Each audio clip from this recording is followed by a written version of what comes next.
y en esta edición el tema es Identidades de Género en los márgenes, política y poder.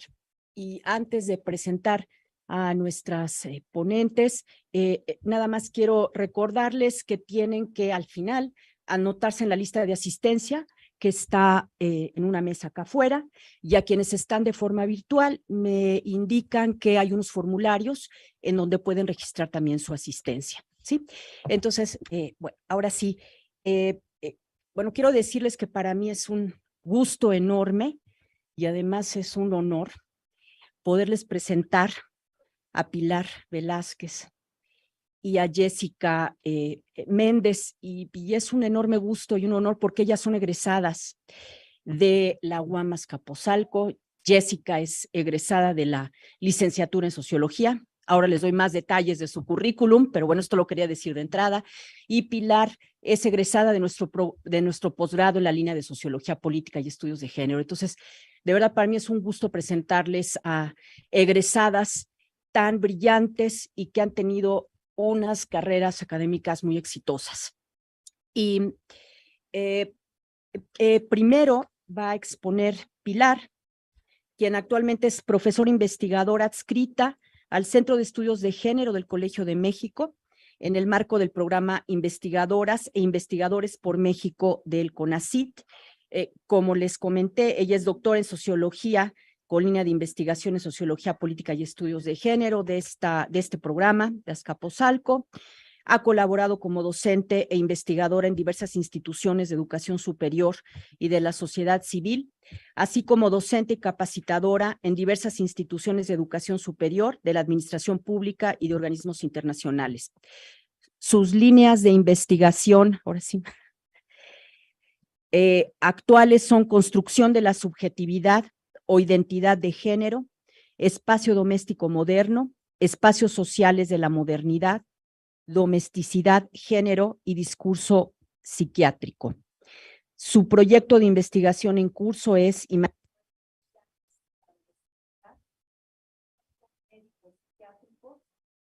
los saberes expertos y la producción sociocultural del padecimiento mental vinculado a la violencia contra las mujeres. Sus publicaciones más recientes son La simbólica de género y la dinámica de la domesticidad, apuntes teóricos para pensar la violencia contra las mujeres, y órdenes subordinantes y espacios de subjetivación, vivir e imaginar la domesticidad. Te doy la palabra, pero no sé si realmente se escuche, creo que se fue el sonido. Como grito, creo que todo el mundo me puede oír, pero el problema es la transmisión. Y si están grabando el programa, pues probablemente no se van a hacer. ¿Puedes jugar? Sí, claro. ¿Se escucha bien? Muy bien. Muchísimas gracias, Esperanza. Es un gusto volver a encontrarnos por aquí. Bueno, pues antes que nada quiero agradecer muchísimo la invitación tanto a Estela Serret como a Gilberto Morales. Desde luego a Esperanza Palma, que va a estar moderando esta mesa. Y pues también me da muchísimo gusto compartir la mesa con mi queridísima Jessica Méndez. Y bueno, pues es un gusto y una emoción muy grande volver después de hace ya un buen número de años a volver a estar en este espacio académico que ha sido tan importante y tan decisivo en mi formación académica. Muy bien, pues miren, las notas que quiero compartir el día de hoy con ustedes en realidad forman parte de una investigación más amplia. Es una investigación que intenta indagar el vínculo entre los efectos que tienen los imaginarios dominantes de la domesticidad y la conformación del discurso y práctica psiquiátrica moderna, particularmente a partir de que esta disciplina científica a fines del siglo XX y principios del siglo XXI se ha visto en la necesidad de identificar, entender, atender, diagnosticar a partir de un peculiar andamiaje epistemológico el grave problema de la violencia que padecen las mujeres en el espacio doméstico. Pero no es precisamente de eso de lo que voy a hablar aquí el día de hoy. Más bien, lo que quiero presentar son apenas unas incipientes notas, unas reflexiones que dan cuenta del primer paso al que he tenido que recurrir precisamente para comenzar a armar este primer paso en la investigación de la que les hablo en principio. Así, pues he tenido que recurrir entonces a herramientas genealógicas para comprender cuál ha sido históricamente la relación de la psiquiatría mexicana moderna con las mujeres, con la subjetividad femenina. Y en este proceso ha sido necesario dar cuenta en primer término, tanto en términos históricos, pero también en términos teóricos, del papel decisivo que han jugado los discursos sobre la feminidad asociada a la domesticidad en la configuración de las subjetividades. Es decir, aquellas que apelan y constriñen a una forma específica de ser varón, de ser mujer, pero que también delimitan, construyen y definen aquellas otras que resultan desafiantes a los mandatos subjetivos imperantes, al orden de género establecido, y que dado sus comportamientos, prácticas, actitudes, históricamente estas subjetividades transgresoras han despertado especial interés cuando de nombrarlas, clasificarlas, diagnosticarlas y corregirlas se trata. Muy bien, entonces, pues en medio de estos complejos intereses es que he situado las notas que voy a compartir con ustedes. Y es por eso que he situado y he titulado más bien a mi trabajo El discurso sobre las mujeres y la domesticidad, la contraparte de la conformación de las subjetividades hegemónicas en el incipiente México moderno, finales del siglo XIX y principios del siglo XX. Es decir, a través de este título, intento dar cuenta de discursos que consecuentemente han dado pie a la formación, a partir de este enorme discurso hegemónico de lo que ha sido la mujer en la esfera de la domesticidad, se han generado como consecuencia otras figuras transgresoras a la misma idea de mujer doméstica, a esta idea que adquiere una fuerza importantísima en el caso específico de la sociedad mexicana a finales del siglo XIX y sobre todo principios del XX. Y que dio pie justamente a la formación de otras figuras que han sido transgresoras a la misma idea de mujer doméstica. Hablamos, por ejemplo, de la prostituta, de las meseras, de las obreras, de las feministas, de las mujeres suicidas, de las mujeres locas. Y que por lo tanto, al ser no hegemónicas, al mismo tiempo definen y refuerzan esta condición de mujer doméstica que constituye no solo un referente central en el ordenamiento de género, sino que al mismo tiempo es condición de posibilidad de estas otras identidades que se constituyen como normativas, como canónicas, como es la figura del varón, ciudadano, trabajador, jefe de familia.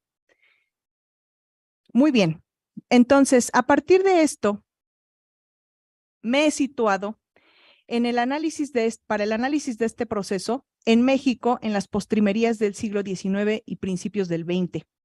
Pues ese es justamente este periodo el que la historiografía sitúa como paradigmático en los procesos modernizadores que comienzan a dibujarse en el país. Pero además es particularmente cuando la figura de la mujer doméstica se encuentra en auge y consecuentemente para entender cómo es que en el México urbano de este momento histórico se va forjando un discurso que ha tenido un papel decisivo para el incipiente orden social y cuyos efectos de diversa índole, puedo sostener, se perciben incluso hasta nuestros días y que afectan a discursos o que afectan o irradian a distintas esferas de todos los órdenes sociales, pero sobre todo afectan y siguen teniendo incidencia importante en discursos como el psiquiátrico, como el criminológico, etcétera, etcétera. Si bien estos significados de marginación, de otredad, de inferioridad, con los que socialmente asociamos a la feminidad son siempre los mismos, lo cierto es que en cada contexto histórico-social, estos patrones encarnan expresiones muy concretas. Así, la definición sobre lo que es una mujer, un varón, y sobre lo que deben ser particularmente las relaciones entre los géneros, adquieren contenidos específicos en momentos históricos particulares. La definición de lo que es una mujer en la época porfiriana es muy distinta a la definición de lo que es una mujer en otro contexto en la historia de este país. Y ello, sin duda alguna, nos confirma justamente la naturaleza cultural de los modelados subjetivos de las personas. Dar cuenta de estos contenidos y de las definiciones subjetivas, que es lo que intento dar cuenta el día de hoy, es parte fundamental en un contexto, en un momento histórico, cuando la sociedad justamente se había atravesada por estos complejos procesos modernizadores, donde los efectos más importantes son precisamente la construcción de estas diferencias genéricas, las jerarquizaciones entre las personas, las jerarquizaciones particularmente entre varones y mujeres, y cuyos efectos se dejan sentir en todos los órdenes sociales, incluso hasta la actualidad. Para ir acotando, digamos, un poco el orden de mi exposición, voy a proceder en primer lugar a explicar en términos teóricos rápidamente el vínculo entre lo que como consecuencia constitutiva de los procesos modernizadores tiene en la conformación de los espacios sociales vinculados a las subjetividades.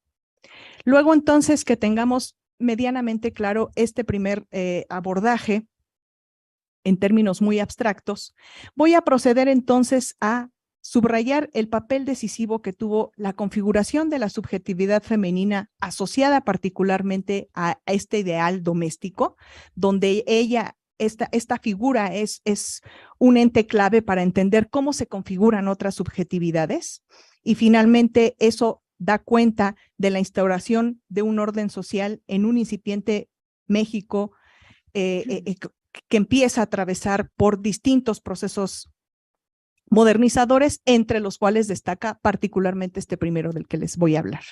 Y finalmente señalaré un poco las secuelas teórico-epistemológicas de este proceso para entender, digamos, los efectos subjetivos del que da cuenta la irrupción de esta figura de la domesticidad tan importante. Entonces, el punto 1 es entender un poco esta división de espacios sociales en la modernidad y la consecuencia que tiene la construcción de las identidades de género que trae aparejada. Entonces, en medio de estos complejos procesos modernizadores, por los que de manera muy marcada empieza a atravesar el contexto mexicano, destacaré que tiene que ver con la división de espacios sociales y la conformación de identidades de género. Para ello me parece muy ilustrativo recurrir a algunos de los pasajes que la historiografía mexicana ha dado cuenta. En 1875, por ejemplo, el Café Progreso, famoso espacio de socialización para la clase media de la Ciudad de México, introducía por primera vez para la atención de su clientela el servicio de meseras, y con ello causaría uno de los grandes malestares sociales debido a que había sido ese hasta el momento una fuente de trabajo monopolizada por los varones. Pero de acuerdo con el historiador Diego Pulido, la presencia de mujeres en pulquerías, fondas, ventas de aguas frescas, puestos de venta de bebidas alcohólicas no era una novedad, pues ante todo se toleraba la presencia de mujeres en actividades donde su labor era entendida como una extensión de la domesticidad. La presencia de estas mujeres en estos espacios y actividades era bien conocida. Sin embargo, algo sucedía con el arribo y profundización de estos procesos modernizadores que hacía que las relaciones y la presencia femenina en estos espacios causara tanto encono. El poeta y escritor mexicano Manuel Gutiérrez Nájera, citado en el trabajo de Diego Pulido, Las meseras en la Ciudad de México, describía con nostalgia la sustitución de las horchateras por las meseras, y acerca de estas últimas decía lo siguiente: estas son de otra casta y de otra castidad que las antiguas vendedoras de aguas frescas. Son doncellas que dejaron el servicio por enredos con el señorito, costurerillas disgustadas del oficio, criadas de algún café cantante, de esos que deleitan todas las noches a los vecinos del factor, indias importadas ad hoc o causas peores. Algunas tienen entrada libre al Teatro Hidalgo por haber servido antes a alguna cómica. Casi todas, tal vez por su continuo trato con el agua, tienen arraigada aversión a este precioso líquido que nos proporciona el diluvio universal, y entrañable cariño a los fósforos, al catalán con anisete y al coñac. Las mozas de café se transformaron en mozas y no buenas. Esta innovación continúa progresando en los fonduchos del barómetro y otros. Cierro la cita. Manifestaciones de esta índole se hacían cada vez más frecuentes en una sociedad en la que los imaginarios dominantes sobre el género se arraigaban cada vez más y con más fuerza, en la que la división de espacios sociales fungía una función importante, por lo menos en lo simbólico y en lo imaginario, marcaba con enorme rigidez la diferencia sexual.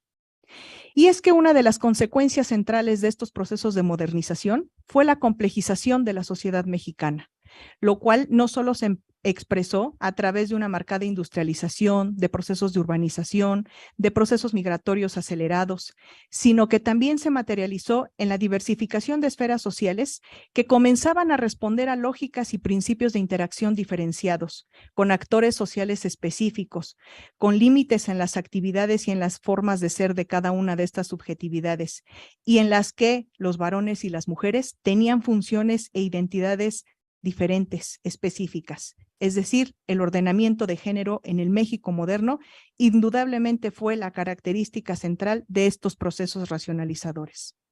La proliferación así de estas esferas sociales, diferentes, distintas, regidas por principios políticos diversos, que legitimaban lógicas de interacción diferenciadas y en las que los intereses perseguidos por los actores sociales en cada una de estas eran profundamente diversas, configuraba lo que en términos mucho menos abstractos nos da la pauta para entender por qué, por ejemplo, la esfera de lo público se diseñaba ya como el espacio por excelencia para los varones, en el que no se reconocía la presencia de las mujeres, donde solo ellos serían vistos como ciudadanos. Pero lo mismo sucedía en el ámbito privado o del trabajo. Ahí solo ellos se adjudicarían la noción de trabajador. Por eso es que pasajes como los que acabo de compartirles dan cuenta o ilustran de manera muy significativa este reclamo, este encono que no solamente en distintos espacios de la Ciudad de México comenzaron a hacerse cada vez más visibles ante la presencia de mujeres en espacios que simbólicamente no estaban diseñados para ellas, dada la configuración subjetiva que estos imaginarios sociales comenzaban a hacer de lo que eran las mujeres y sobre todo ante la presencia de un fuerte imaginario ya muy arraigado en estos años de que las mujeres estaban totalmente asociadas a la domesticidad, aunque en la práctica real lo que tenemos es la presencia de mujeres en prácticamente todos los espacios, pero con la llegada de la modernidad, según está documentado, pues lo que tenemos es marcados límites y estrictas delimitaciones entre los espacios que corresponde o donde les toca actuar a unos y a otras. Las mujeres, entonces, mientras tanto, como lo ha demostrado con creces la historiografía, vivirían este espacio, el de lo público, el de lo privado o el trabajo, con suma hostilidad. En este complejo reordenamiento, las mujeres, dada la definición que sobre ellas se había construido, solo aparecerán como las figuras indisolublemente asociadas con la esfera doméstica.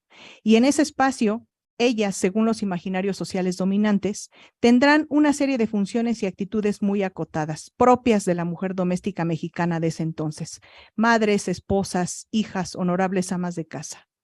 Dice Valentina Torres Septién que los manuales de comportamiento, la prensa, la amplia gama de documentos dirigidos a un público femenino, tuvieron un papel central en este proceso de construcción nacional. Y aunque la conformación del nuevo Estado mexicano, la Iglesia dejó de tener el peso que antes tenía, lo cierto es que la enseñanza de la moral, los hábitos, los modales, las buenas costumbres, seguían siendo una de las costumbres, de las preocupaciones más importantes de los ideólogos más leídos en la época y en las que se insistía en el papel de las mujeres en la domesticidad. Voy a leer también uno de los pasajes más significativos de uno de los manuales más leídos en ese momento por un público femenino. Dice: cuando el esposo vuelve a su casa, halla el fuego encendido, cubierta la mesa de blanco mantel, el rico pan en los canastillos y las viandas dispuestas en sus respectivas fuentes. Vuelve un día el hombre de recorrer los campos o de regar la tierra con el sudor de su frente y encuentra a la espalda de su casa una sorpresa, una maravilla, la aparición súbita de un jardín sembrado de flores que embalsaman el aire y las plantas que han de suministrar materias filamentosas para sus vestidos. Vuelve los ojos húmedos de alegría para saludar al autor de aquel milagro y ve a su graciosa compañera que le sonríe como un ángel, que le abre los brazos, que le regala al oído con los armoniosos acentos de su voz festiva y placentera, logrando suavizar con ternura hasta los malos ratos que pueden encontrarse en la vida. Así es como el matrimonio llega a ser un manantial de delicias. Verdollín, Manual de Mujeres.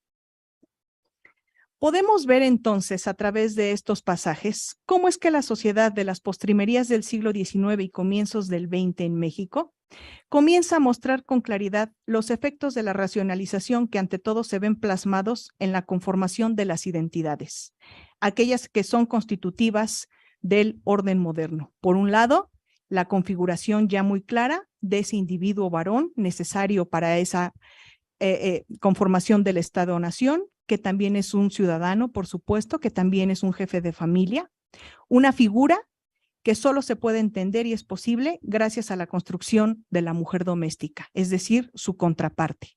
Pues la lógica de relaciones de poder que se establecerán entre estas figuras y el peculiar delineado subjetivo que en este periodo de la historia mexicana se hace de ellas, hace posible que la desigualdad natural a partir de la cual se van a desarrollar delinee la subjetividad de unos y de otras. Una vez que más o menos entonces tenemos este panorama en el terreno más teórico, entonces el siguiente punto con el que pretendo seguir en la exposición tiene que ver con justamente cómo se va configurando esta subjetividad femenina totalmente asociada a la domesticidad y en consecuencia las modelajes subjetivos que va generando en términos de la transgresión de la otredad a esta misma figura de la mujer doméstica. Y es que a finales del siglo XIX en México, cuando la definición de lo que es una mujer atraviesa por un momento crucial, que devela con total nitidez la concepción de lo que según Carmen Ramos Escandón debía ser la nueva mujer en un contexto que también establecía las pautas para definir lo que debía ser la sociedad mexicana en su conjunto. Aquí, por supuesto, se apelaba a la formación de un nuevo Estado moderno, de unas subjetividades particulares, y en este nuevo ordenamiento social tuvo implicaciones para la naturaleza de las relaciones que se establecían entre los individuos, la figura de la mujer doméstica, pero sobre todo porque configuraba el tipo de relaciones sociales que se entablarían entre varones y mujeres. Así, este proceso, a decir de Ramos Escandón, marcaba ante todo las pautas de diferenciación genérica, pues como enfatiza la autora, la construcción y prescripción de la feminidad en el incipiente México moderno fue fundamentalmente sinónimo de la configuración de las relaciones jerárquicas entre los sexos. Y por supuesto que la exclusión de unos espacios para ellas y el reconocimiento de ciertos espacios totalmente, por ejemplo, asociado a los varones, era muestra clara de ello.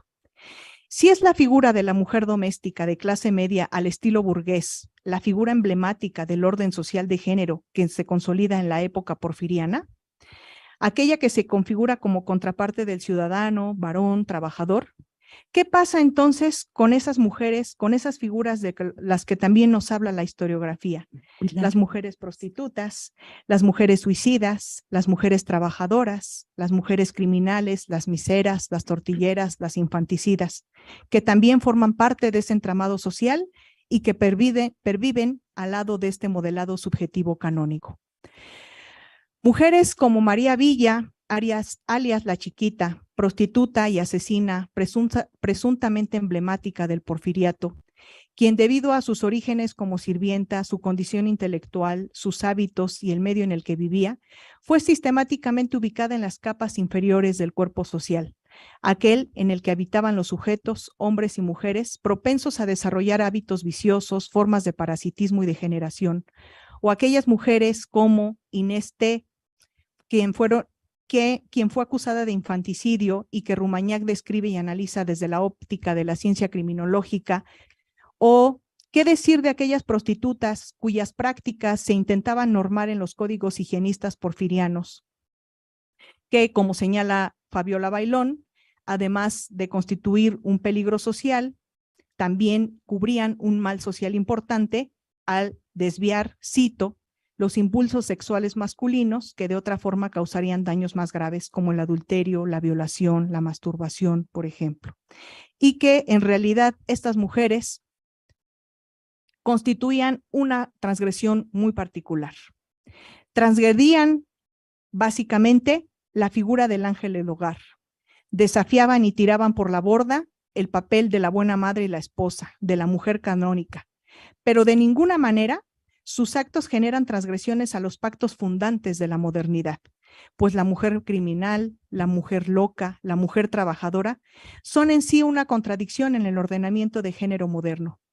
El criminal es un varón, el sujeto de razón es un varón, el sujeto que intercambia su fuerza de trabajo a cambio de un salario es un varón. Ellos son quienes como sujetos de razón, libertad, autonomía han firmado un pacto social. Las mujeres no lo han hecho. Por lo tanto, ¿cómo es que ellas pueden delinquir? ¿Cómo es que ellas pueden enloquecer, trabajar? Estas mujeres de las que hablamos no son mujeres porque no son mujeres domésticas. Las otras, las que acatan los mandatos de la domesticidad, lo son, pero eso tampoco las convierte ni en ciudadanas, ni en sujetos, ni en trabajadoras, ni en locas, ni en criminales. Así pues, las identidades marginales como estas sirvieron y resultaron decisivas para la configuración y afianzamiento de la figura central del ordenamiento de género moderno mexicano, la mujer doméstica burguesa, y para definir ciertamente también quiénes no eran mujeres, aquellas que eran lavanderas, infanticidas, prostitutas, es decir, la mujer doméstica cuajaba muy bien en aquellas clases altas del porfiriato, pero no en las clases bajas. No todas las mujeres pueden darse en este momento el lujo de no trabajar. Y la pobreza en este contexto, según la lógica y la discursividad tan extendida en este momento histórico, siempre será indisolublemente asociada con la falta de moralidad.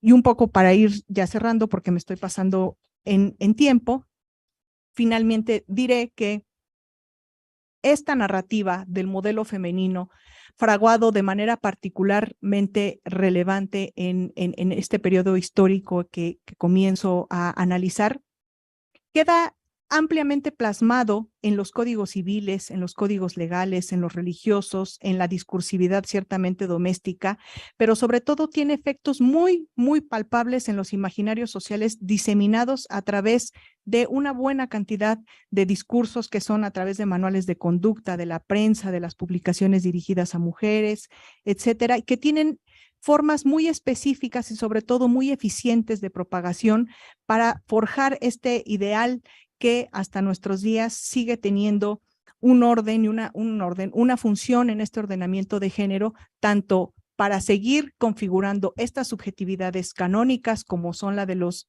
varones, ciudadanos, trabajadores, como para excluir aquellas subjetividades que desafían ciertamente a ese ideal de la domesticidad femenina.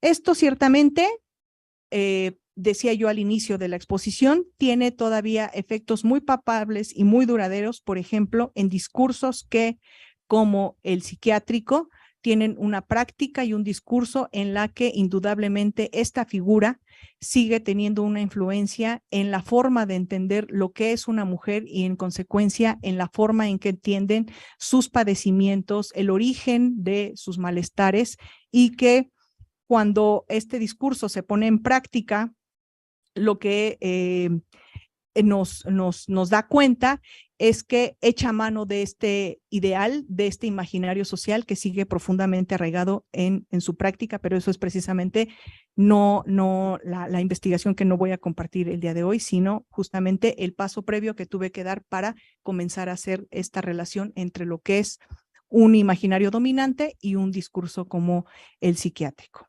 Y pues básicamente es eso lo que les quería compartir. Muchísimas gracias. Muchas gracias, Pilar.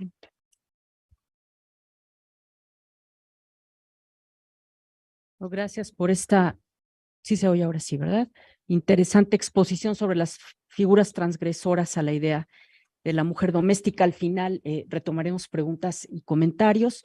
Y ahora le voy a dar la palabra a Jessica Méndez Mercado, quien, como mencioné, es licenciada en Sociología por la UAM Azcapotzalco, maestra en Historia Moderna y Contemporánea por el Instituto de Investigaciones Dr. José María Luis Mora, candidata a doctora en Historia Moderna y Contemporánea por el Instituto de Investigaciones Mora, integrante del Centro de Investigación y Docencia Congenia. Sus líneas de investigación giran en torno a la historia de las mujeres y la historia del feminismo en general y en América Latina y México en particular, las identidades de género y la transversalización de la perspectiva de género. Su publicación más reciente es Fútbol y Feminismo, a propósito de lo que tenemos en este momento aquí como competencia afuera.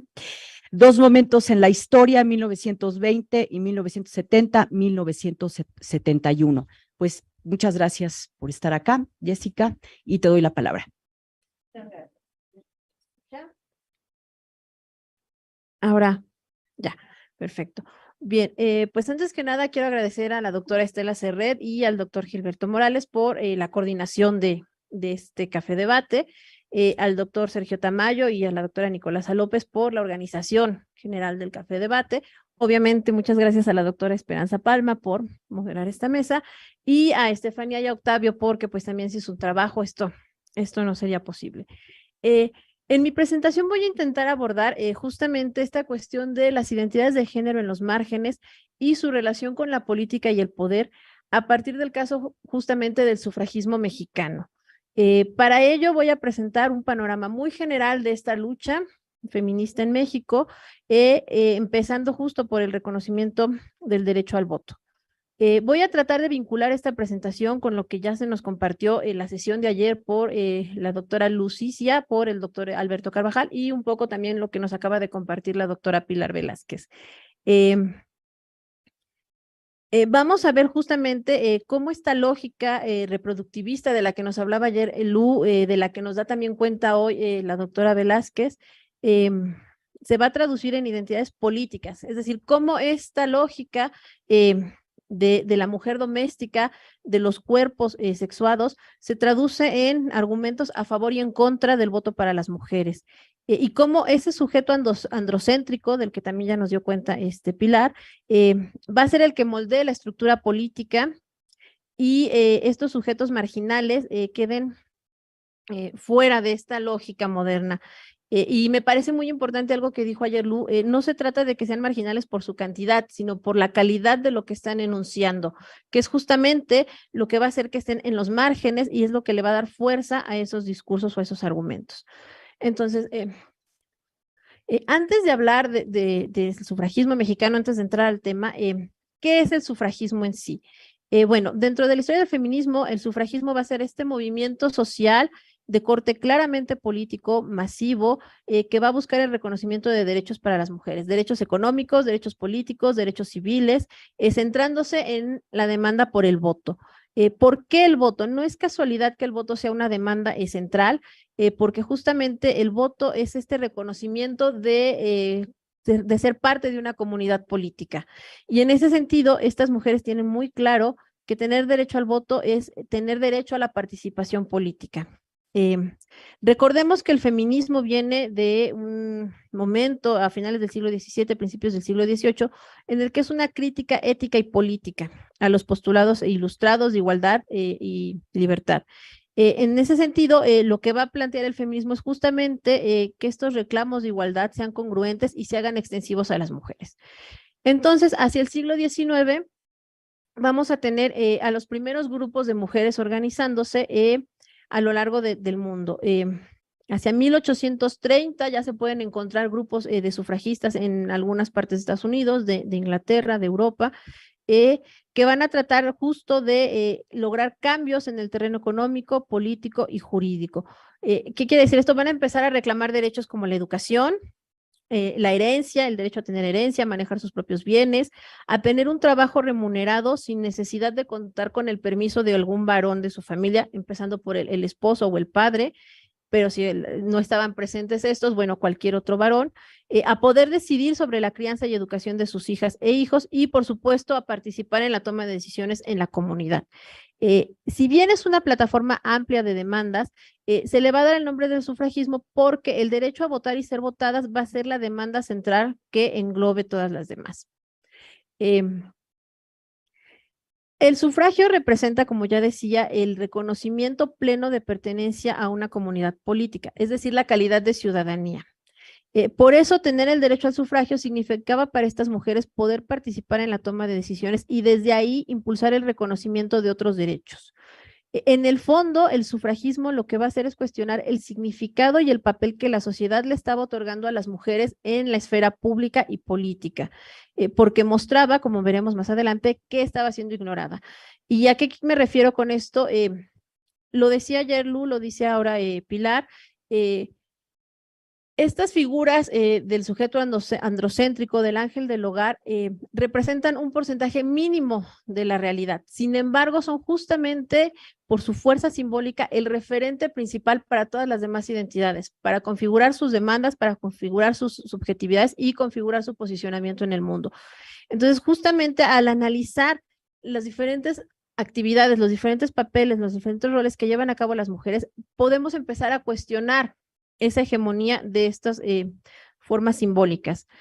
Entonces, bien, para analizar el sufragismo se toma como referencia, como punto de partida, la Convención de Seneca Falls de 1848 en Estados Unidos. Esta va a ser la fecha que nos permita a nivel global, trazar la duración de este movimiento sufragista, que va a tener más de 150 años de duración a nivel global. Pensemos que todavía apenas hace unos cuantos años en algunos países de Medio Oriente, las mujeres están accediendo al derecho al voto y a otra serie de derechos básicos. Entonces, es un proceso que va a tener mucha duración y que va a tener diferentes ritmos dependiendo los contextos locales de cada país. Entonces, por ejemplo, el primer país en otorgar el derecho al voto a las mujeres va a ser Nueva Zelanda en 1893.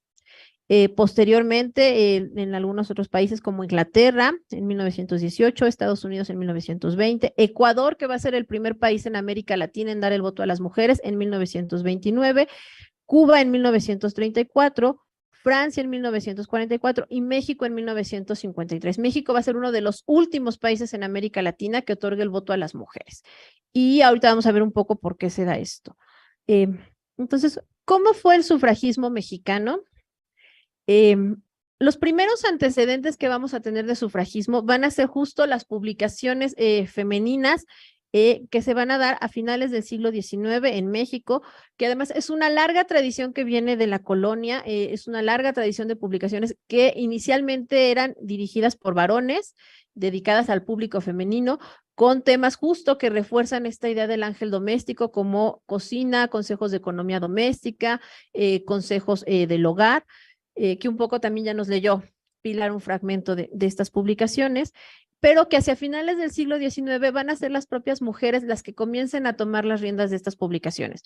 Un ejemplo de esto es Violetas de la Náhuac, de Lauriana Wright, que va a ser una publicación que ella misma va a sostener con sus propios recursos y donde va a dar cabida no solo a estos temas de economía doméstica, sino también a las propias inquietudes y demandas de las mujeres. Ella se va a encargar, por ejemplo, de hacer biografías de mujeres destacadas de México, que va a publicar en esta revista, dando a conocer sus logros. Por ejemplo, Matilde Montoya, la primera médica mexicana, va a dedicarle un número biografiando su historia, dando cuenta de los obstáculos que enfrentó para poder estudiar la carrera de medicina, porque no podían, no dejaban que tomara clase con sus compañeros varones en el anfiteatro con los cadáveres, entonces se quedaba afuera escuchando y ya después ella tenía que entrar y hacer pues con lo que alcanzaba a escucharlo, con sus lecturas, con su preparación de la clase, su propia didáctica, pedagógica. Entonces va a dar cuenta justo de estos obstáculos y de los logros que van a estar teniendo, pero también va a dar cuenta de lo que está pasando en otros países, por ejemplo, Estados Unidos, en el movimiento sufragista estadounidense. Entonces, eso nos permite rastrear que por lo menos algunas mujeres mexicanas que tenían acceso a estas publicaciones tenían ya entonces conocimiento de lo que estaba pasando en otras partes del mundo. Y eso nos permite entonces suponer que de alguna manera comenzó a generar en ellas esta inquietud de organizarse para demandar el reconocimiento de sus derechos. Por otro lado, paralelamente en este contexto del porfiriato y de los antecedentes de la Revolución Mexicana, vamos a tener los clubes antirreeleccionistas. Los clubes antirreeleccionistas van a proliferar, sobre todo en el norte del país, vamos a tener clubes únicamente de varones, clubes mixtos, pero sobre todo lo que me interesa a mí rescatar son los clubes femeniles. ¿Por qué? Porque van a ser justamente un ejemplo, una experiencia organizativa de las mujeres. Marta Rocha ha logrado rescatar que al inicio de la revolución, al estallar la revolución en 1910, existían entre 126 y 150 clubes femeniles antireeleccionistas en todo el país. Obviamente, se van a vincular a esta campaña antireeleccionista, van a apoyar en su mayoría a Madero, y van a participar sus integrantes en mítines, en protestas, van a repartir propaganda, van a reclutar simpatizantes, van a servir como espías, van a transportar armas, actividades que las mujeres ya venían haciendo desde la Guerra de Independencia, pero que seguían estando invisibilizadas en esta actuación política. Y que eso les va a servir también a ellas para generar la experiencia organizativa que posteriormente van a ocupar en las décadas posteriores. Entonces, además de estos cambios políticos en el régimen, también van a demandar condiciones de mejora en los trabajos de los obreros, condiciones de clase, pero también condiciones que ahora llamaríamos de igualdad de género. Por ejemplo, la protección a la maternidad, que va a verse reflejada justo en el artículo de la Constitución mexicana que regula la cuestión del trabajo, que ahorita se me olvidó, perdón, cuál es. Pero bueno, van a estar ahí reflejados. Entonces, van a ser una rica experiencia de organización y actuación política en el ámbito público, mostrando justamente que las mujeres ya estaban ahí, pero no eran reconocidas. Y a pesar justo de la enorme participación que tuvieron en todas las facciones revolucionarias, en el magonismo, en el zapatismo, en el constitucionalismo, al final no van a ser reconocidas y van a quedar invisibilizadas. Otro momento significativo del feminismo mexicano, y más ya en concreto del sufragismo, tiene que ver justo con los congresos feministas de Yucatán de 1916. Uno se llevó a cabo en enero, el otro se llevó a cabo en diciembre de ese año, y van a ser justo el primer momento en el que podemos encontrar un esfuerzo por generar lo que llamaremos una agenda feminista en el país, y van a ser importantes porque van a reivindicar a las mujeres como seres racionales y autónomas y les van a permitir demandar una serie de derechos como el acceso a la educación en igualdad de condiciones que los varones, acceso a trabajos en condiciones dignas, modificaciones a la ley civil y el derecho a ocupar cargos públicos, entre otros. El primer Congreso Feminista estuvo dividido en 4 temas, de los cuales se establecieron mesas de trabajo y se llegaron a acuerdos, y un poco la lógica fue la misma en el segundo Congreso Feminista de Yucatán. Fueron importantes porque en el primer Congreso Feminista se reunieron aproximadamente 700 delegadas de todo el país. Tratemos de pensar hace más de 100 años lo difícil que debe de haber sido lograr que una cantidad así de mujeres se reunieran, además en el sur del país. Las condiciones en las que estaba en ese momento el país, en el sur, pues es admirable. La mayoría de estas mujeres eran profesoras normalistas, algunas de ellas eran profesionistas como abogadas, médicas, dentistas, y es importante porque justo lo que vamos a ver es que en estos movimientos sufragista mexicano, las profesoras normalistas van a tener un papel muy importante y no es casualidad. Desde la segunda mitad del siglo XIX, el magisterio va a ser una opción para las mujeres para tener acceso a la educación, pero para tener acceso a un trabajo digno, remunerado. Entonces, van a ser estas profesoras normalistas las que sustenten el sufragismo mexicano en esta primera mitad del siglo XX. En contraste, en el segundo congreso acudieron solamente 243 delegadas, la mayoría eran solo de Yucatán y solo algunas de ellas habían participado en el primer congreso, lo que dificultó un poco darle continuidad a los acuerdos a los que se habían llegado. Sin embargo, analizando las actas de ambos congresos, podemos notar que las congresistas tenían claro que eran los representantes del pueblo los que se encargaban de hacer las leyes, que estos eran elegidos mediante votaciones, que las mujeres estaban obligadas a obedecer las leyes, pero que no habían participado en la construcción de esa ley. Entonces, justo de ahí venía su demanda del derecho al sufragio. Pero aquí se complejiza un poco la cosa porque ¿de qué sufragio estaban hablando? ¿Cómo estaban entendiendo estas mujeres el sufragio femenino? Entonces, bueno, se hicieron presentes diversas posturas, mismas que se van a ver a lo largo del sufragismo mexicano en los siguientes años. Partiendo de esta diferenciación de posturas, yo propongo analizar los argumentos de las sufragistas mexicanas a partir de dos conceptos, el feminismo igualitarista y el feminismo dualista. Algunas autoras se refieren más bien al feminismo maternalista o al maternalismo de estos argumentos, porque justamente lo que se va a exaltar es la maternidad, el papel de la mujer doméstica, del ángel del hogar, como atributo de las mujeres y para su ingreso a la esfera política. Sin embargo, si analizamos un poco más a profundidad esos argumentos, nos vamos a dar cuenta que además de la maternidad, se está exaltando esta dualidad del ser humano y esta complementariedad de los sexos, que tiene que ver un poco con lo que se mencionó ayer de cómo se da este tránsito de un modelo de cuerpos de un solo sexo a un modelo de dos sexos que son inconmensurables, pero que son complementarios y que va a ser justo esta idea de la diferencia sexual, cómo se está entendiendo esta diferencia sexual, lo que dé sustento a estos argumentos y en última instancia a la entrada de las mujeres al ámbito político.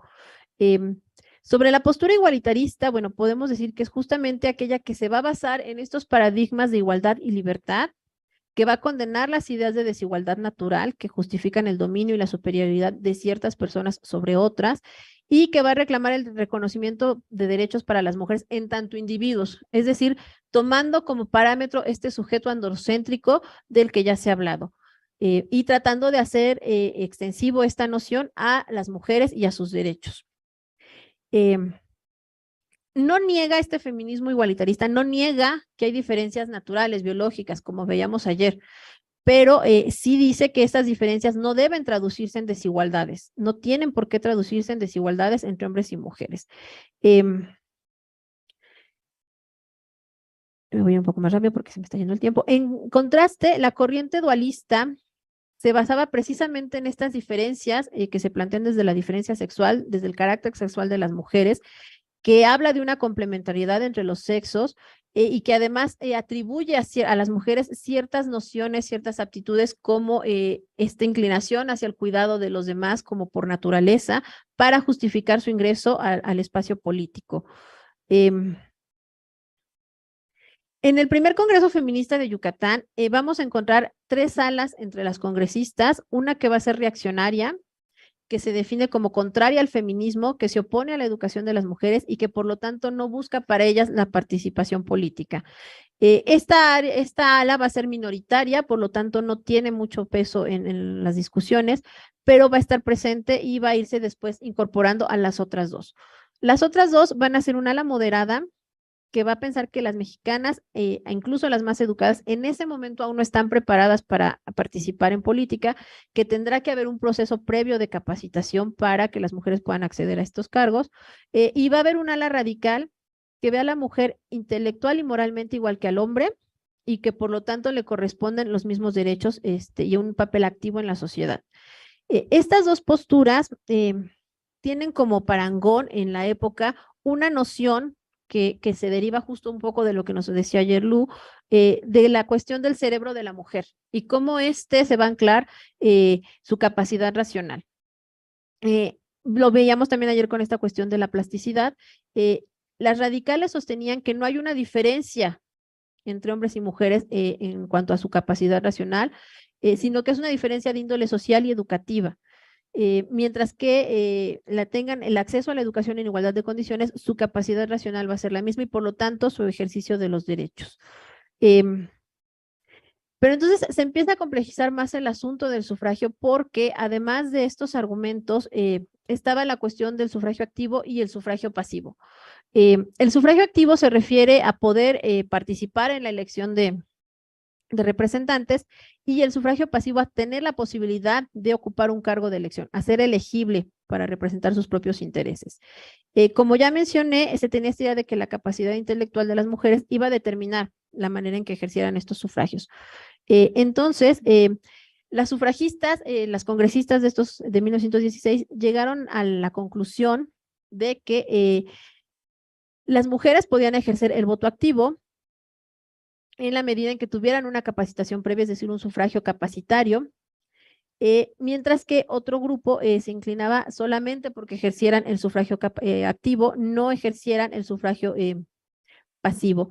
Ellas tenían claro que para ir a votar no se abandona el hogar diariamente, por lo que su deber no se veía amenazado de ninguna forma. Nuevamente, esta referencia a la mujer doméstica y a esta como el principal objetivo o el rol de las mujeres en la sociedad. Entonces, bueno, sus conclusiones fueron estar a favor del sufragio restringido capacitario y que las mujeres pudieran ejercer el sufragio activo. Lo que vamos a ver es que lo que se plantea desde 1916 por las feministas, pero también por otros grupos políticos, es optar por un gradualismo. ¿Qué quiere decir esto? Otorgarles el voto primero a nivel municipal y después a nivel nacional. ¿Cómo vinculamos esto con las posturas igualitarista y dualista? Aquí conviene hacer algunas aclaraciones metodológicas. Esta distinción entre igualitarismo y dualismo es a nivel conceptual. En la cotidianidad y más en esos años, no había una separación tan tajante, tan tangible.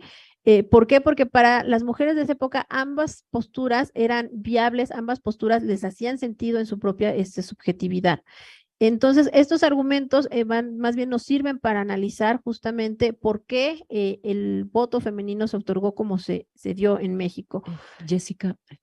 Ok, bien. Entonces, bueno, vamos a ver que estos argumentos de igualitarismo y dualismo van a estar presentes en las demás décadas y van a ser interesantes porque precisamente los grupos de mujeres van a irse vinculando a la izquierda, en el caso de los grupos que se asumen como feministas, y vamos a ver que aparecen poco a poco grupos que se asumen como femeninos, que es lo que va a darse más hacia los años 30, 40. ¿Por qué? Porque justamente este argumento del feminismo dualista empata más con los argumentos que vienen dados desde la domesticidad. Y me voy a ir un poquito más rápido. La siguiente, por favor. Otras dos, por favor. Aquí. Hacia el final del sufragismo mexicano va a destacar la figura de Amalia González Caballero, que era una feminista que se había conocido, desde los años 1929, había tenido cargos públicos, pero que a partir de 1939 se empieza a destacar porque se convirtió en la representante de México ante la Comisión Interamericana de Mujeres. La figura de Amalia González Caballero va a condensar justamente cómo los argumentos dualistas se van a volver los hegemónicos. Ella se asumía como feminista, pero una feminista femenina. ¿Qué quiere decir esto?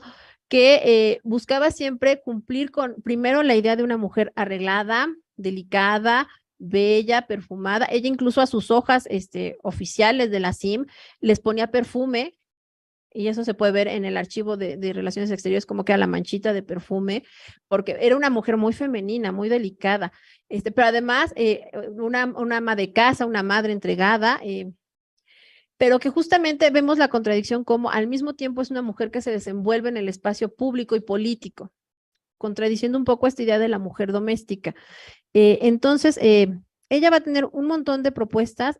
Por ejemplo, en 1940 va a proponer la creación de un departamento autónomo de la mujer que se encargue justamente de atender los asuntos relativos con los derechos de las mujeres, un poco lo que serían ahora los institutos de la mujer, el Instituto Nacional, los institutos estatales. Bueno, desde 1940 ella ya está proponiendo este tipo de acciones. Entonces vamos a ver que al final el argumento dualista va a ser el que tenga más peso, justamente porque es aquel que no desafía el orden de género establecido. La actividad sufragista va a diluirse después de 1938, cuando el gran bloque organizativo que es el Frente Único Pro Derechos de la Mujer se disuelve y es absorbido en su mayoría por el partido hegemónico, que también atraviesa por un momento de reestructuración. Entonces, hacia 1945 ya no tenemos un grupo fuerte de sufragistas mexicanas, sino que vamos a tener justo el gobierno, el poder, que va a absorber esta lucha y va a terminar primero otorgando el voto a nivel municipal a las mujeres. ¿Por qué a nivel municipal? Porque justo hay una analogía entre administrar una casa y administrar un municipio. Entonces, la idea es que las mujeres son buenas para ejercer el voto a nivel municipal porque es como administrar una casa. Sin embargo, no se les va a facilitar tampoco en ese sentido el acceso al voto pasivo, a la representación de cargos de elección. ¿Podemos pasar a la siguiente? Y en ese sentido es interesante analizar cómo se va a ir dando el sufragismo mexicano a lo largo del país. No va a ser el mismo, así como a nivel global no es la misma dinámica, a nivel nacional, por las diferentes regiones, tampoco vamos a ver las mismas condiciones. Vamos a ver que, por ejemplo, en algunos estados, a nivel local, van a tener derecho a votar las mujeres en Yucatán en 1922, en San Luis Potosí en 1923, en Chiapas y Tabasco en 1925, en Guanajuato y Puebla en 34 y 36. Y aquí es muy interesante porque nos está hablando del sur del país. ¿Qué está pasando en el sur del país en esos años que está permitiendo, que está posibilitando que las mujeres ejerzan el derecho al voto, aunque sea a nivel local? Pero cuando vemos las adecuaciones o las reformas de ley en 1947 y 1953, ¿qué pasa a nivel local? Porque ahí vemos un contraste interesante en Guanajuato. Guanajuato ya les permitía votar a nivel local en 1934 y sin embargo va a ser el último estado que homologue su constitución para que puedan votar a nivel federal. Entonces ahí nos está hablando justamente de algo que está pasando y que aún no tenemos las herramientas teóricas, metodológicas para responder esa pregunta. ¿Qué pasó en Guanajuato? O sea, ¿qué argumentos hubo ahí? Pensemos después de la guerra cristera, una zona más conservadora. ¿Qué está pasando ahí para que los argumentos y el derecho de las mujeres estén siendo vulnerados y se esté tardando tanto en homologar su constitución? Bueno, gracias. Muchas gracias. Muchas gracias, Jessica. Perdón, pero nos come el tiempo. Muy interesante recorrido del sufragismo mexicano. Por cierto, esto del nivel municipal es muy interesante porque es como administrar una casa, pero es donde las mujeres tienen menos acceso a los cargos públicos actualmente, ¿no? Comparado con el nivel federal. Bueno, entonces vamos a abrir una ronda de preguntas y comentarios. Me hicieron llegar unos entre preguntas y comentarios que me imagino que vienen de quienes están en las redes. Entonces, voy a leer estos porque me llegaron en un segundo. Me llegaron hace un momentito, después les doy la palabra al público que está acá presente. Pregunta Amir García. Me imagino que es la primera pregunta para Pilar y la segunda, si lo explicita, para Jessica. ¿Existirá alguna sociedad que tenga en alta estima a sus criminales, sean del sexo o género que sean? ¿Hasta dónde estaremos leyendo el pasado con los ojos del presente, haciendo lo que la historia llama presentismo? ¿Hasta dónde la sociedad de hace un siglo, mayormente campesina, sin antibióticos y sin anticonceptivos, tuvo la configuración que su horizonte le daba, más allá de morales pasadas que solo lo convalidaban o morales presentes del hoy? Pregunta Amir García a Jessica. Así como el arquetipo del ángel del hogar es un mínimo social, los ángeles de Victoria's Secret lo son. Pero ¿cómo se explica esto? Cuando la industria de la moda ha estado tradicionalmente dirigida por mujeres y homosexuales, ¿contribuyó esto a la extrema delgadez prototípica que duró décadas? Pues espero que entiendan las preguntas. Perdón. Si quieren, antes de darles la palabra, podemos tomar algunas más preguntas y comentarios del público presente.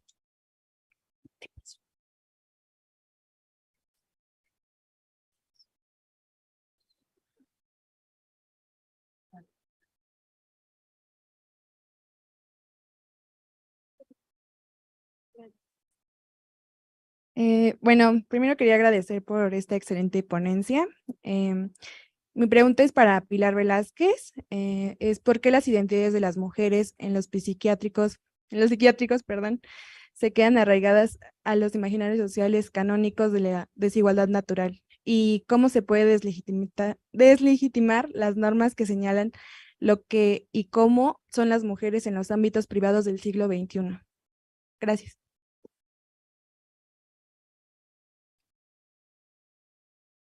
Hola, gracias.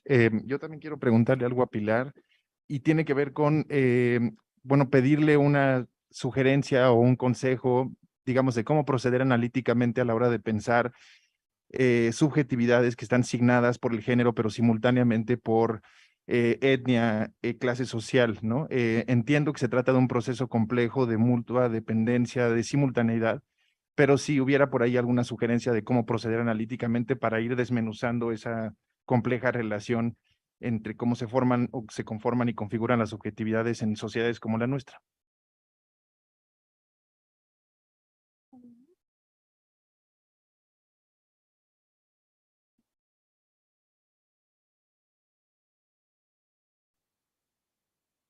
Gracias. Yo tengo una pregunta para Jessica primero.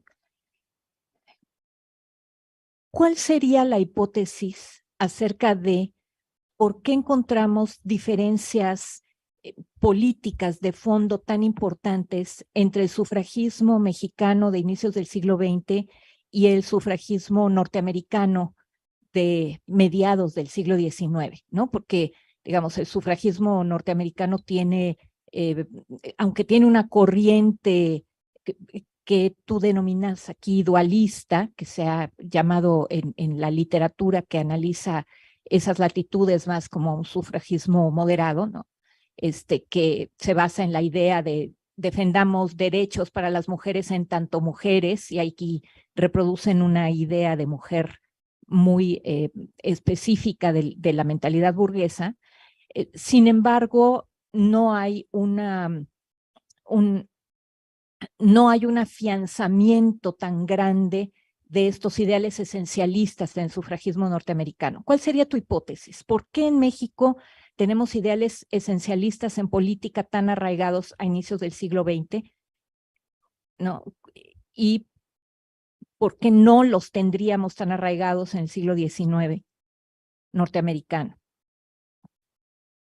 Y tenía también rápido una pregunta para Pilar, bueno, pero mejor vemos si luego da tiempo de hacerle una pregunta a Pilar.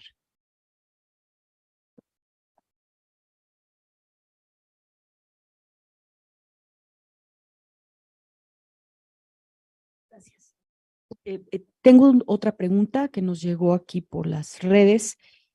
Supongo que es para Jessica. Pregunta Adriana Reyes Botas. El sufragismo abrió campo para las mujeres en las ciudades. ¿Cómo fue el sufragismo en el campo?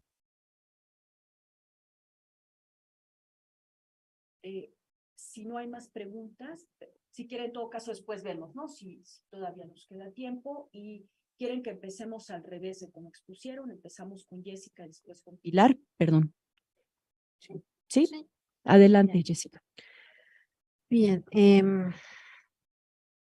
Bueno, voy a responder en el orden en el que me plantearon las preguntas.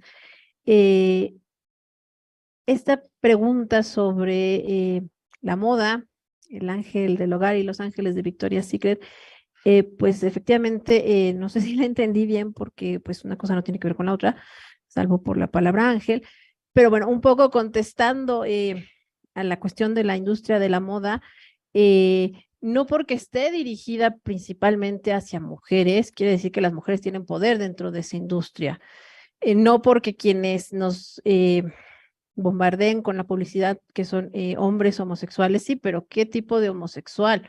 Tampoco es el homosexual que tiene otra serie de características interseccionales que lo ponen en una cuestión de desigualdad o de opresión.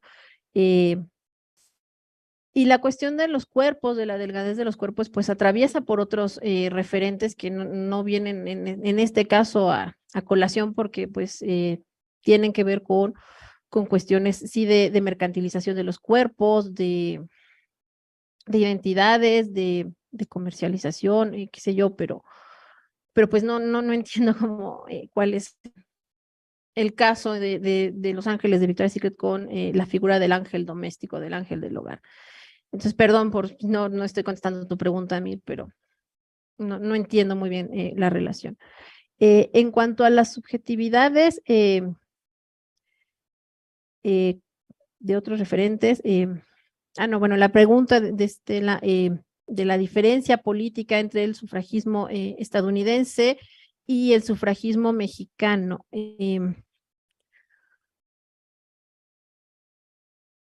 No lo sé, tiene que ver, las sufragistas mexicanas tuvieron mucho contacto con las sufragistas estadounidenses desde el comienzo. Una de las primeras organizaciones feministas es el Consejo Feminista Mexicano, que se funda en 1919, en agosto. En octubre, por diversas diferencias internas, se cambia el nombre, era Consejo Nacional de Mujeres Mexicanas, después en octubre se renombra Consejo Feminista Mexicano, y en septiembre, justo en ese proceso de tránsito interno, comienzan también a tener vínculos con las sufragistas estadounidenses, con la Liga de Mujeres Votantes. Van a verse también con la Liga de Mujeres de la Mesa Redonda, que es una organización fronteriza México-Estados Unidos. Y es que desde el principio las feministas mexicanas, a pesar de que se vinculan con las estadounidenses, también buscan marcar una distancia y una diferencia. Y eso se va a ver traducido después, por ejemplo, en los años 20 en las organizaciones que se establecen y los vínculos que establecen. Vamos a tener a estas feministas del Consejo Feminista Mexicano vinculadas con las estadounidenses, pero también vamos a tener a la Liga de Mujeres Ibéricas e hispanoamericanas, que más bien busca voltear hacia España como referente. Entonces, en ese sentido, sí creo que tiene un peso la tradición colonial de México, justamente donde la figura de la Virgen María como la madre y esta exaltación de la maternidad, tiene una interpretación y un peso distinto para la cultura mexicana. Pero además porque justamente en estos procesos de incipiente modernización, se vuelve un referente más poderoso. ¿Por qué? Porque les permite tanto a las feministas como a los detractores argumentar a favor y en contra del voto para las mujeres. O sea, el argumento es el mismo. Las mujeres sirven para hacer, o sea, su finalidad última en esta vida es ser madres y esposas. Y entonces, los detractores del feminismo van a decir, ya con eso participan en política, al hablar, aconsejar al marido, al educar buenos ciudadanos, pero entonces las feministas van a decir, no, también eso nos habilita para aportar otra serie de atributos a la esfera política.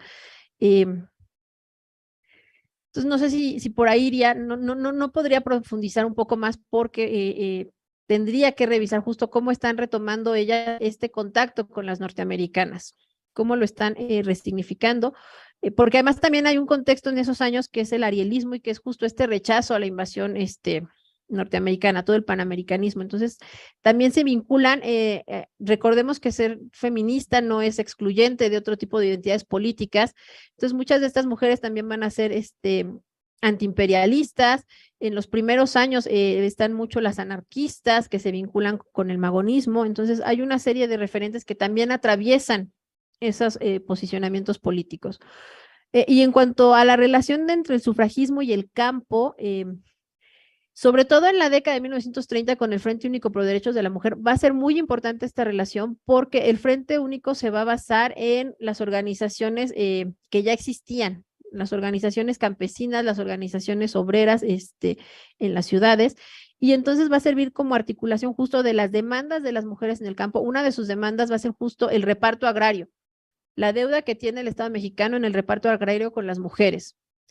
Porque las mujeres también van a participar en esta lucha revolucionaria, incluso en las filas del zapatismo va a ser una de las que más participación femenina tenga, y al final, perdón, esto no se va a traducir en ellas con un reparto igualitario de tierras. Entonces, el Frente Único Pro Derechos de la Mujer, entre sus demandas, va a tener justo un reparto agrario justo para las mujeres, equitativo, igualitario.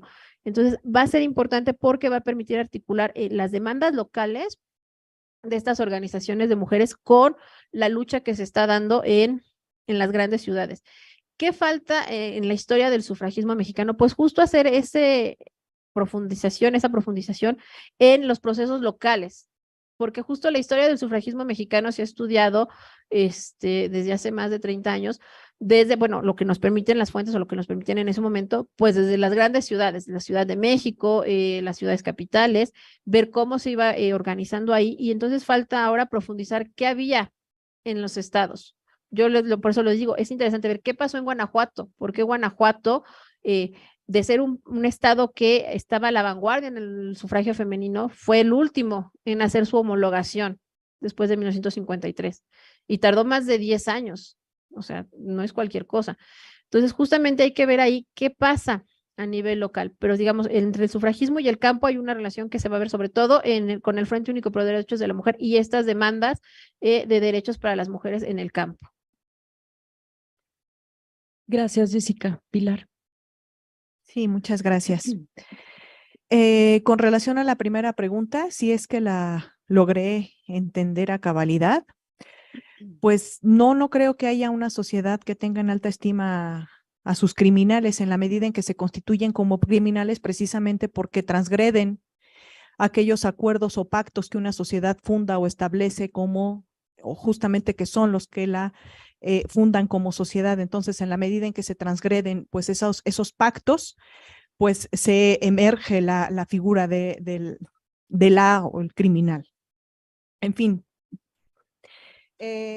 Con relación a la siguiente pregunta, ¿por qué las identidades de las mujeres o particularmente este ideal de la mujer doméstica está tan arraigado en un discurso como el psiquiátrico? Lo que trataba de explicar precisamente a lo largo de la exposición, precisamente da cuenta de cómo este ideal adquiere una fuerza tal que logra instalarse de manera muy eficiente en los imaginarios sociales de la sociedad de fines del siglo XIX, principios del siglo XX. Y los mecanismos o las vías a través de las cuales se irradia y se instala en la mentalidad de las personas, a tal punto que logra desconocer que en la práctica real las mujeres son mucho más allá que mujeres domésticas, da cuenta precisamente del efectivo que logra ser, no solamente este ordenamiento de género, ya muy palpable en la sociedad mexicana, sino sobre todo lo eficiente que han sido las vías, que no solamente se limitan a discursos científicos de la época, sino sobre todo a partir de estos discursos que son muchísimo más accesibles a la sociedad. Novelas, manuales de conducta, la misma prensa que traía secciones dedicadas a las mujeres y al buen comportamiento y consejos para ellas, etcétera, etcétera. Pero entonces, esta fuerza que toma en esos momentos ciertamente no disminuye con el paso de los años y lo que vemos es que incluso, por lo menos lo que dicen las investigaciones más recientes que han indagado o que han dado cuenta de esta relación entre un discurso psiquiátrico y su trato, el diagnóstico, la atención que brindan a las mujeres, es que estas personas, médicas, psiquiátricos, médicos, psiquiatras, siguen teniendo una influencia importante todavía acerca de, o más bien el discurso sobre la mujer doméstica tiene influencia importante en el ejercicio de esta práctica que podríamos suponer que es científica y que pues no está atravesada justamente por estos prejuicios, ideologías, preceptos de lo que es una mujer. Y lo que tenemos es justamente lo contrario, es decir, un discurso que en la medida que es ejercido por una persona que socializa en medio de estos códigos culturales, pone en acto y pone en marcha en el ejercicio de una práctica como la psiquiátrica, pues estos juicios, ideales y valores que aun cuando pues parece que quedaron muy lejanos, tienen incidencia en la práctica. Y lo que tenemos es una concepción muy arraigada todavía hoy, expresiones múltiples podríamos citar aquí de el peso tan importante que todavía tiene esta asociación de cada vez en que empezamos a las mujeres, irremediablemente las remitimos con la domesticidad. Aunque sus expresiones nos da cuenta día con día la sociedad mexicana de que las identidades cada día son más plurales, más diversas. La sociedad mexicana se ha transformado enormemente, cada día es más compleja. Lo que vemos constantemente son desafíos precisamente a estas construcciones binarias. Y sin embargo, al mismo tiempo, lo que tenemos es la constante pervivencia de estos ideales en los que, entre los que destaca, es la figura de la mujer y la domesticidad. Y esto ciertamente sigue teniendo efectos incluso en discursos que parecían o deberían estar al margen de estos juicios. Entonces, bueno, por ahí es una investigación evidentemente que todavía no comienzo a desarrollar, pero lo que quiero indagar es precisamente es cómo a partir de esta premisa en la que sigue profundamente arraigado un ideal como este, la práctica psiquiátrica sigue poniendo en marcha en su tratamiento, en su diagnóstico, estas configuraciones, estas nociones, estos ideales para atender a mujeres particularmente que vienen de un espacio donde la naturaleza de ese mismo espacio las pone en interacción bajo lógicas muy específicas, ¿no? Es decir, cómo atender un fenómeno como el de la violencia ejercida contra las mujeres en el espacio doméstico a partir de las nociones tan arraigadas que tenemos sobre lo que es el espacio de la domesticidad y quienes ahí interactúan. No sé si más o menos respondí a la inquietud que manifestaba nuestra compañera.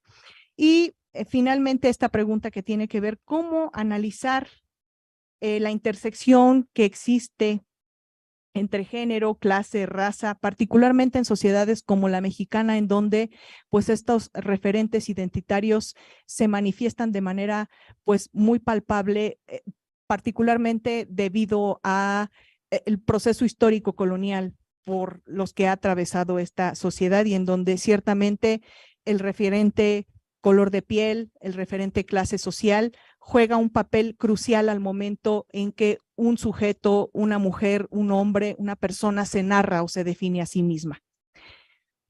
La pregunta ciertamente no es sencilla de responder. Teóricamente, digamos que por lo menos desde mi experiencia en la investigación en este tema, lo que puedo decir es que teóricamente se puede tener total y absoluta claridad en que el género será el referente fundante de toda subjetividad.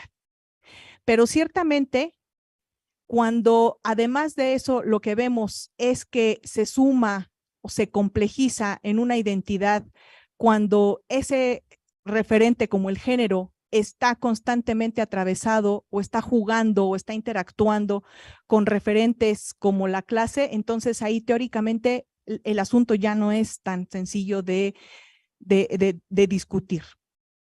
Teóricamente lo podemos establecer así, pero cuando pasamos al análisis empírico, lo que yo por lo menos viví en mi investigación era dar cuenta precisamente de cómo en esa narrativa que él o la sujeto tiene de sí, podemos dar cuenta cómo ese engranaje que se arma entre sujeto, entre género, raza, clase, pigmentocracia, procedencia familiar, nivel educativo, siempre está jugando de manera imbricada, siempre está operando de manera simultánea. Y creo que ahí es más bien la labor, la creatividad de cada investigadora, de cada investigador, en ver cómo de esa narrativa que actúa simultáneamente el juego entre todos estos referentes, cómo yo disecciono al tiempo que visibilizo cómo en esa narrativa están presentes todos, cómo yo los disecciono, los desmenuzo para dar cuenta que analíticamente ahí están presentes, que el género ha sido el anclaje fundamental a partir del cual se derivaron los otros, cómo en esa narrativa de una mujer que dice que debido a que en su pueblo las mujeres, dadas sus condiciones de pobreza, no pueden salir a estudiar porque la educación es para nada más los hijos de familia varones, ¿cómo ahí yo me doy cuenta de que está jugando una condición de género que imposibilitó que esa niña, mujer adulta pudiera estudiar? Pero luego entonces, al ver cómo están operando simultáneamente, cómo yo doy cuenta y los separo para a notar que están ahí operando en esa constitución subjetiva, pero los puedo separar analíticamente, no porque en la narrativa y en la definición subjetiva de una persona así sea. Ahí están y sabemos que están. Entonces, es una labor más bien de saber cómo. Para mí, la narrativa del sujeto es lo fundamental. Luego, entonces, es como investigadora, yo doy cuenta de esa narrativa y de esa complejidad subjetiva que siempre está jugando en el sujeto, ¿no? No sé si aclaro un poco la inquietud. No sé si hay otra Muchas pregunta. gracias. Sí, vamos a ver una última ronda. de preguntas y tengo acá dos que me llegaron también de las redes. Pregunta Alejandra Vargas, con respecto a este nuevo ordenamiento de género, ¿consideras que México está preparado para que una mujer ocupe un cargo político a nivel presidencial? No sé si es para ambas o para Jessica. Comentario de Jess Escárcega. Considero relevante la clasificación que hizo Jessica sobre dualista e igualitarista. También me ha quedado más claro el concepto de sufragio y lo que busca o sus propósitos, los cuales son impulsar los derechos de la mujer y cuestionar el papel que desempeña en la esfera política. Bueno, creo que ahora sí que más que una pregunta era un comentario. Perdón, alguien quisiera, yo creo que podemos tomar dos más, si les parece. Un comentario o una pregunta, ¿no?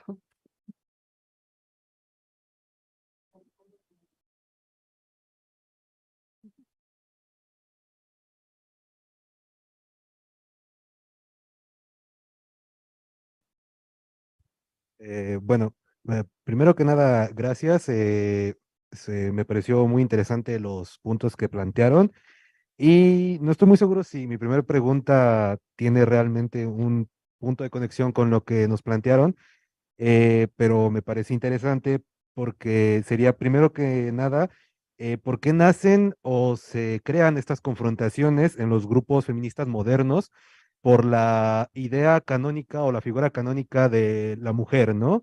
¿Por qué empieza como que darse esta separación o esta como confrontación por definir que es una mujer en los grupos feministas modernos? Y en el segundo aspecto sería más que nada esta idea de pensar si esta confrontación nace por la incorporación de la mujer como una figura política en el entorno de las sociedades, ¿no?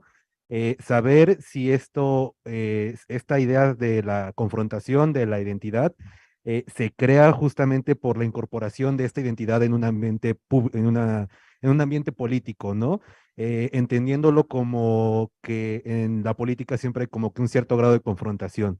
Y pues sería básicamente eso y muchas gracias.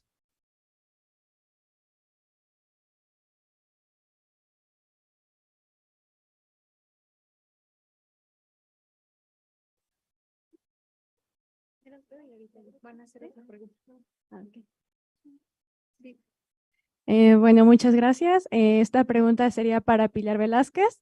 Si nos podría hablar un poco más de esta distinción entre el espacio privado, público, y cómo es que se está conceptualizando también el espacio doméstico.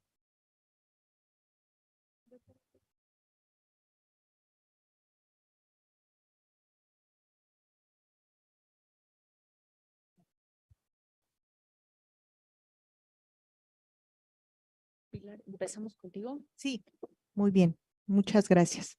Voy a empezar con esta última pregunta porque creo que es la que probablemente me lleve un poco más de tiempo si es que cuento con él. Sí, tenemos unos 25 minutos. Entonces, Te yo da espero para otra ponencia sí. esa pregunta. Entonces, yo espero ser lo más clara, concisa y breve posible, pero me parece una pregunta muy pertinente precisamente por la naturaleza de la exposición. Esta exposición, a lo mejor debí acotarlo de manera más clara, pero esta exposición y bueno, el trabajo que yo he realizado en general en torno a esta temática, parte precisamente de la convicción o de la premisa de que, a diferencia de lo que convencionalmente conocemos en el análisis teórico político, sociológico, de la filosofía política, etcétera,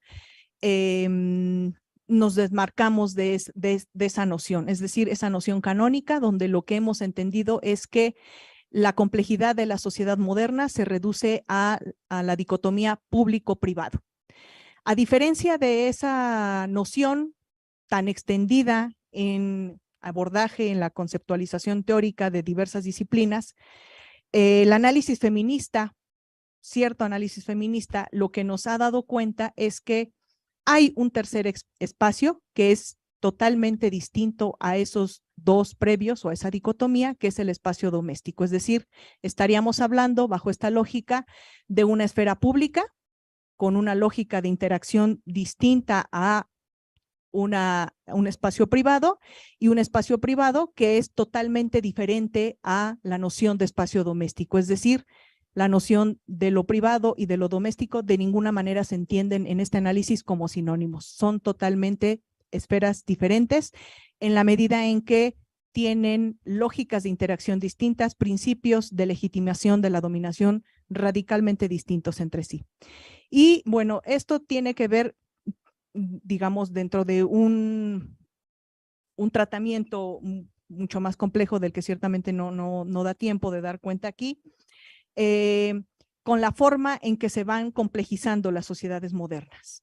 Y en esta lógica lo que vemos, de lo que les hablaba en principio, era precisamente que uno de estos efectos era precisamente la diferenciación de esferas sociales.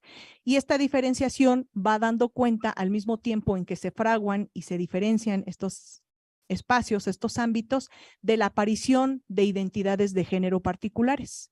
Y entonces, dada la configuración de estas subjetividades, tenemos que se crea este sujeto, individuo paradigmático de la modernidad, que es un ciudadano, es un varón blanco, propietario, al que, dadas las características que la sociedad moderna va a definir a esta subjetividad, va a estar pensado entonces para que su espacio de actuación sea el espacio de lo público. Luego entonces ese varón, que también está en lo doméstico, es decir, fungiendo otro papel, porque la complejidad de las sociedades modernas lo que hace es que se tengan actuaciones distintas en las distintas esferas sociales que van caracterizando la complejidad de estas sociedades. Va a estar una tercera esfera de acuerdo con una segunda esfera de acuerdo con los tratamientos teóricos, ¿no? Que es la esfera de lo privado. Y esa esfera de lo privado, que no es sinónimo de lo doméstico, es la esfera del trabajo, del interés individual, que lo vamos a ver traducido en la esfera del mercado, cristalizado particularmente en el trabajo. Y aquí vemos a otra figura emblemática de la modernidad, que es precisamente la figura del trabajador. Ese trabajador que, a cambio de su fuerza de trabajo, recibe un salario, y que ese salario es sostén y elemento fundamental de la dinámica de la domesticidad, porque según la modernidad y el dibujo que nos hace de lo que son las relaciones en estas sociedades, lo que entendemos es que es el sujeto proveedor. Se constituye entonces en el espacio doméstico en este sujeto que provee, que es el jefe del hogar. Entonces, en esta división lo que vemos es precisamente que un tratamiento que da cuenta de una esfera que erróneamente había sido identificada con lo privado, nos permite, al dejar de identificarla con lo privado y nombrarla, dadas las características que posee la domesticidad, dadas las lógicas de interacción que ahí existen, sacarla a la luz, visibilizarla, y entonces eso nos permite dar cuenta precisamente de algo que tradicionalmente ninguna disciplina hasta este momento había dado cuenta, que es el espacio de la domesticidad como un tercer espacio que da cuenta de lógicas de interacción que, por ser consideradas naturales y normales, no han sido de interés para el andamiaje conceptual moderno. Es decir, la lógica en que está sumida la madre, ama de casa, esposa, pues ciertamente no es tema de interés, como nos lo ha demostrado a lo largo de varios siglos las distintas disciplinas. Cuando el análisis feminista propone la visibilización de esta tercera esfera diferente, entonces nos da cuenta de cuál es la especificidad de relaciones que ahí se tejen, cuáles son las relaciones de poder que ahí se establecen entre varones y mujeres, entre esposos y esposas, entre niños y niñas, entre quienes en la cotidianidad de esta domesticidad ejercen una peculiaridad de relaciones que no han sido tomadas en cuenta y que, sin embargo, tienen efectos en términos teóricos, pero en términos prácticos, por supuesto, también, en los otros espacios. Es decir, el tipo de relaciones, el tipo de subjetividades que se configuran en la domesticidad van a tener consecuencias en los otros espacios de la modernidad. Es decir, van a afectar la manera en que nos relacionamos en la esfera de lo público del Estado y, por supuesto, afectan la manera en que establecemos relaciones en espacios como el trabajo. No sé si de manera muy resumida y muy apretada aclaro la distinción conceptual que aquí preguntaban. ¿Sí? Sí, muchas gracias. Bueno, en ese sentido, a lo mejor pueda derivar la respuesta para la segunda pregunta, que tiene que ver por qué la definición de mujer puede causar confrontación incluso en los mismos grupos feministas, ¿no?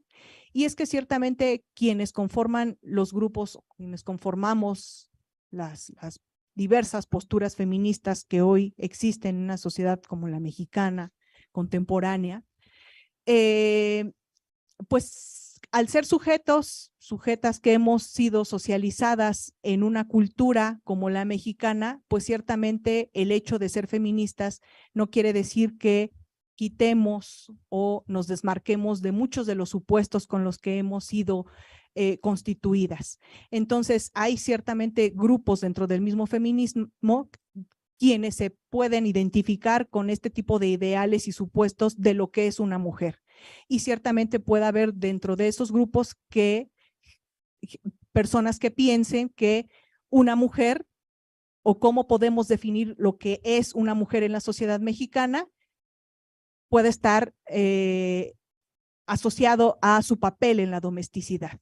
Y entonces, en consecuencia, su papel como una madre y en su papel como una buena compañera y a esta serie de virtudes que en las sociedades modernas fueron fundamentales para definir lo que era una mujer, que todos eran una serie de virtudes que la caracterizaban por su bondad, su delicadeza, su abnegación, y que ciertamente siguen siendo ideales no ausentes incluso en muchas posturas feministas, y que eso causa confrontación para aquellos grupos que no se identifican o que no están o no se suman a este tipo de concepciones. Y eso tiene, bueno, ciertamente que ver con debates antaño dentro del mismo feminismo, pero bueno, eso nos muestra también que dentro del mismo feminismo, de las posturas que existan, puede haber todavía vigente estos imaginarios sociales tan fuertes, tan importantes como ha sido el ideal de la mujer doméstica,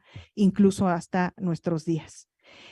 Que si una mujer puede hoy llegar a ocupar la presidencia, hay condiciones. Yo creo que cada día la sociedad mexicana, decía yo hace unos momentos, nos muestra de manera contundente que hay transformaciones fundamentales que nos hablan de procesos de reflexividad, de procesos de racionalización, en los que yo en lo particular creo que sí pudieran generar aceptación, consenso amplio para que pudiéramos tener a una mujer. Eso, claro, no significa que detrás de esa aceptación estemos pensando a las mujeres de una manera distinta a cómo socialmente o convencionalmente pensamos sobre ellas, ¿no? Es decir, creo que es una sociedad que en la medida en que cotidianamente nos muestra la serie de transformaciones y complejizaciones por las que atraviesa, al mismo tiempo nos muestra de manera contundente y clara que siguen persistiendo nociones, concepciones acerca de lo que son los varones y son las mujeres, que tienen como correlato pues el alto índice de feminicidios, ¿no? Por ejemplo, o que nos muestran de manera clara y palpable lo que sigue siendo, por ejemplo, la dinámica de la domesticidad en una sociedad como la mexicana contemporánea, ¿no? Es decir, vemos, por un lado, expresiones de esta naturaleza, al tiempo que vemos subjetividades cada vez más desafiantes, identidades que se desmarcan de manera clara y contundente de estas dicotomías y de estos ordenamientos de género. Entonces, bueno, no es una pregunta sencilla, pero pues algunas pistas, ¿no? Para entender. Muchas gracias, Pilar. Jessica. Sí, pues ya Pilar respondió maravillosamente, ya no me deja mucho que decir. Solo quisiera complementar un poco a esta idea de las confrontaciones entre grupos feministas. Creo que la exposición de ayer de Lu nos da algunas pistas para entender eso. Primero, ¿qué estamos entendiendo por una mujer? ¿Desde dónde estamos basándonos? ¿En qué estamos aterrizando esa noción de mujer? ¿Dónde estamos anclando esa definición de mujer? Y entonces, ¿cómo estamos trasladando esa idea de mujer a una identidad política? ¿Cuáles son las demandas que esa idea de mujer está poniendo en la agenda política? Y un poco de ahí vienen las confrontaciones.